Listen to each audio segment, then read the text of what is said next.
Alex, comment ça va? Yes!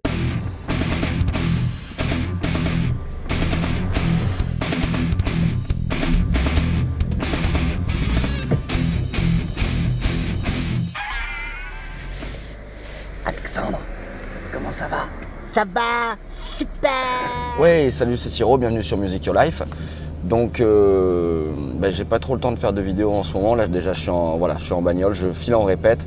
J'ai beaucoup de relevés à faire en ce moment, de répète, plus le boulot au shop, plus mon travail perso, c'est-à-dire concernant le blog sur Music Your Life. Heureusement, j'ai beaucoup de lectures qui me prennent du temps, mais je pense qu'elles seront très bénéfiques par la suite, parce qu'il faut que je bosse différemment. Et en plus de mes lectures, alors le truc c'est que ça me donne des tas d'idées. J'ai listé vraiment beaucoup de choses concernant des vidéos. C'est juste que j'arrive pas à trouver le temps pour les faire en ce moment, mais des idées il y en a et je pense que ça va te plaire. Alors ce dont je voulais te parler aujourd'hui, c'est en fait si tu es là et que si tu es là, c'est que tu aimes la musique ou que tu pratiques la musique forcément. Et il y a un truc auquel je pensais, et moi j'ai toujours raisonné comme ça en fait. C'est quand tu aimes un artiste, quand il y a un artiste qui arrive à tes oreilles, qui te plaît, par X chemin, bon bref, quand tu aimes un artiste, moi je me suis toujours intéressé à ça, je me suis toujours intéressé à ses sources à lui. C'est-à-dire qu'est-ce qui a fait qu'il a réussi à jouer comme ça, qu'il a développé ce jeu-là, cet univers-là. Alors ça mélange de plein de trucs, mais déjà taper dans les sources des mecs que tu aimes, ça peut être vraiment intéressant. Et j'ai toujours fonctionné comme ça, et je fonctionne toujours comme ça, quel que soit le domaine d'activité. Nous on va cadrer sur la musique, mais tu peux l'utiliser vraiment pour des tas de trucs, c'est hyper important. Exemple, je sais pas, quand j'étais ado, j'ai découvert Steve Vai. Et donc je me suis intéressé forcément au jeu de guitare de Steve Vai et à ce que lui, il aime comme musique, il aimait.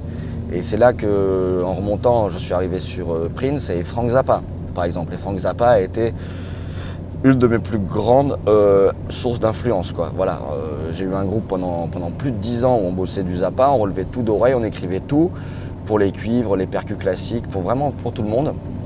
Et la musique de Zappa, c'est une musique qui est hyper enrichissante.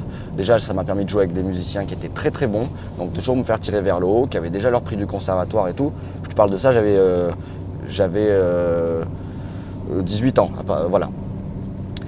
Donc les sources de Steve Vai, j'ai découvert Prince, voilà, forcément la baigne. J'ai découvert Frank Zappa. En regardant les sources de Frank Zappa, j'ai découvert Varese, Johnny Guitar Watson. Dans une interview, j'ai même vu qu'il parlait d'Alan Allsworth.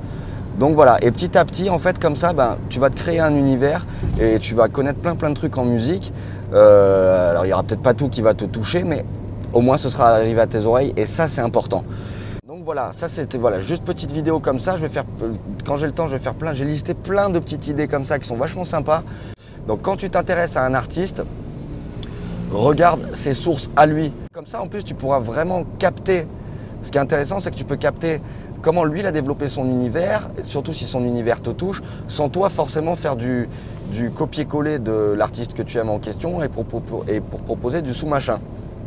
C'est clair ce que je raconte ou c'est bof? Voilà, donc là moi je file en répète avec Alexandre Lemerde.